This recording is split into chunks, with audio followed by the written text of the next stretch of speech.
Hello guys! Hello. This is for Taurus. Taurus, welcome dito sa aking channel, Kapalaran 888. Welcome. Alamin natin Taurus kung anong messages, vibration, gabay, energy para sa inyong lahat. So, this is general reading. I hope na makaresonate ka dito. Okay, so first week tayo, Taurus, ng April 2026. What's the message? What's the message for Taurus? Oops. Okay, King of Clover. This is number 15, number 5. So, sinasabi ng bara sa'yo dito na there's a successful speculations. You will feel, Taurus, this week, makakaramdam ka ng sobrang confidence, integrity, confidence, courage, and trust sa sarili mo. Okay? So, nakikita ko na you are super strong. You're super confident. And yung plano mo ay posibleng successful siya sa linggong ito. Okay? So, whatever plans man, whatever man iniisip mo ay successful ka dyan. Okay, next card natin, diba? Sudden wealth. So, there's a parang windfall of money, lump sum of money. So, it's either pwede kang manalo sa mga sugal, sa patimpalak, or sa kung ano pa man. Sinasabi na you will have the manifestation, financial manifestation siya. Okay? So, maybe new job, new career, promotion, payments, payouts, or relocation, or whatever na mabilis na success ito. Okay.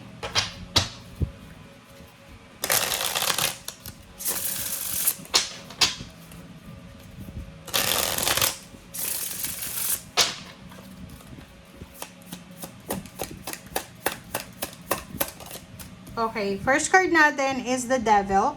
So, yung the Devil mo dito is, this is Capricorn energy. Okay? So, yung Capricorn energy mo dito, iwasan mo lang yung sobrang obsession. Mga unhealthy habits yan ha. So, like for example, masyado kang obsessed sa yung relationship, obsessed sa business mo, sa trabaho mo, obsessed ka sa pera, obsessed ka sa health mo, sa sarili mo. Basta so, kung ano man yan, bisyo or unhealthy lifestyle, habits, or emotion na unhealthy, sinasabi ng barahan na kailangan mong i-disiplina ang sarili mo. Moderation, kumbaga. Aside from that, yung the devil dito, sinasabi ng the devil na literal, kailangan mong mag-ingat sa linggong ito sa isang Capricorn. If you're married, if you are in a relationship with a Capricorn or Taurus, same Taurus or Virgo, you need to be careful. Okay? Kasi parang nakikita natin dito na yung Capricorn na yan, yung devil energy na yan, ay siya yung magiging sagabal sa kung ano man ang plano mo this week. So, like for example, if you will gain this financial success, sinasabi sa'yo ng barahan na you need to keep it. Anong ibig sabihin? Isikreto mo siya. Huwag mo ipagsabi sa isang Capricorn. Okay? Kasi pwedeng nakawin yan, pwede kang scam, pwede kang lokohin, lalo na sa pera, or hindi mo mapapakinabangan yung pera na yan because of this Capricorn energy. Alright, next is 5 of Wands. Nakikita ko sir dito na yon. So, if you are having a connection, if you're having a connection with far sign, okay? So, like, far sign, Leo or Sagittarius, or, yun nga, sabi ko sa Capricorn, you need to be careful kasi yung linggong ito, may posibilidad na yung connection nyo, yung attachment nyo ay masira. Okay? Like, pwedeng may mag-away, magkagulo, mag-break, parang ganon, in terms of relationship, business, partnership, pwedeng hindi matuloy. Yung partnership is because of the devil.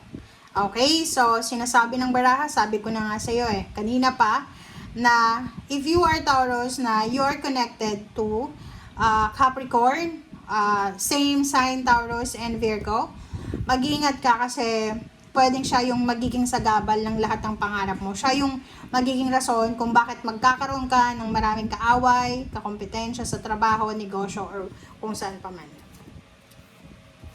Alright.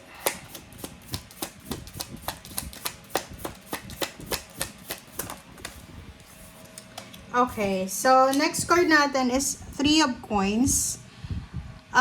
Yung 3 of Coins na to, sinasabi ng Barad dyan na this is about money. So, like kung business yan, business collaboration and partnership, posible talaga na may mga discussion dito na mag-result sa away, gulo, misunderstanding, pwedeng mag-break in a relationship or sa partnership sa business, pwedeng magkasira and hindi matuloy yung partnership.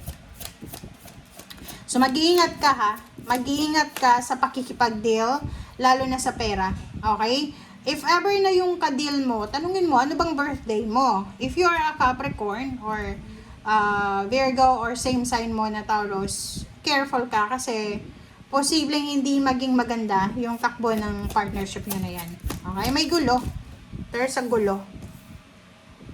Okay, King of Cups. So, sinasabi ng Barasio dito, Taurus na yon, you need to calm yourself. You need to prioritize your emotion. You need to prioritize your peace. You need to prioritize your values, parang ganon. So, parang sinasabi ng bara sa'yo na mas panaigin mo yung pagiging mabuting tao mo kaysa dyan sa financial problems na yan na posibleng mag-result kasi pride or whatever. Okay, next card natin ay The World. Okay, yung The World na to, this is wholeness. So, sinasabi ng barahan na may posible ka na kailangan pagdesisyonan. Yun na nga. If yung relationship mo ay sobrang toxic na, hindi na maganda sa sistema mo, like yung nai-stress ka na, nadidepress ka, nagkaka-anxiety ka, alam mo yung purpose ng love life natin is para maging relax tayo, magmahal, ma-relax, maging kalmado yung buhay natin, kiligin tayo. Pero kung ikaw nasa sitwasyon ngayon na sobra kang stress na, ang sabi ng baraha dito na you need to decide. Okay? Kailangan mo ng mag-isip kung eto ba yung tao na gusto kong makasama habang buhay. Mali naman ata yun, di ba, na yung boyfriend, girlfriend nyo, hindi nyo pang asawa, stress na kayo. What more kung asawa mo na? Diba? So, you need to be careful. You need to decide. Okay? So, let's check the Devil. This is Capricorn. Okay, 2 of Swords. Oh. Diba? Sabi sa'yo kung ka-deal mo ay Capricorn, kailangan mong pag-isipang mabuti. Huwag kang magpapakasal, huwag kang pipirma ng kontrata in collaboration with a Capricorn sa linggong ito.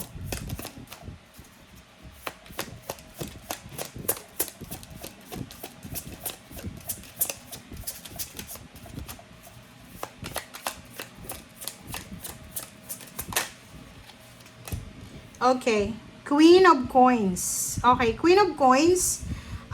Sinasabi ng bara sa'yo dito na yung 5 of Wands, talagang marami kang may encounter.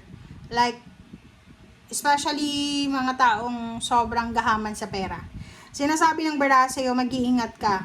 Kung nasa loob ka ng company, nasa loob ka ng institusyon, nasa loob ka ng komunidad, ng pamilya, lalo na kung hindi mo yan mga kadugo, mag-iingat ka kasi posibleng masangkot ka sa gulo, sa away, sa legal na paraan, like may kaso ganito because of money. 3 of Coins.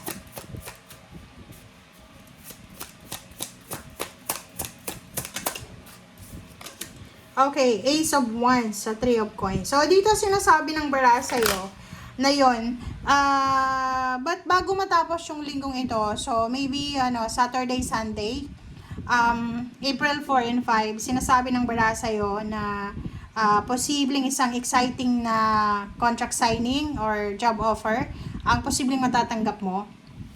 And nakikita ko sa'yo dito na sobrang excited ka kasi pwedeng mataas yung offer if it's a job offer. And nakikita ko na kung if it's a business, mataas yung revenue na posibleng makuha mo dyan. And Queen of Swords, sinasabi ng bara sa'yo, importante, napaka-importante, Taurus, na maging mabuti kang tao.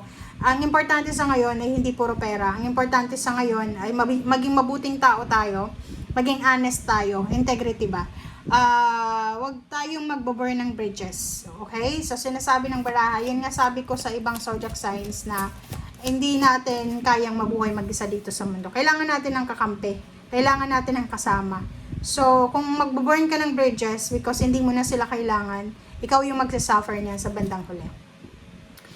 'Di ba? Sa wakas, 'di ba? There's a clarity, there's a wholeness, there's achievements, or there's a ending. So, sinasabi ng bara sa iyo dito na there's a karma, there's a consequences na posibleng ma-encounter ka. So, ang nakikita ko sa iyo dito, ano man yung ginawa mo sa past, if it's bad or good, there's a karma coming para sa iyo. Sa linggong ito, etong linggong ito ay there's a realization by the end of the week, like Saturday, Sunday, Holy Week kasi siya eh. Holy Week is yan yung week na sacred para sa mga Roman Catholic. So, sa linggong yan, marirealize nyo na lahat palang ginagawa natin, may kapalit yan. So, mapabuti man or masama yung ginagawa, talagang may kapalit yan. Okay? Thank you guys. Bye!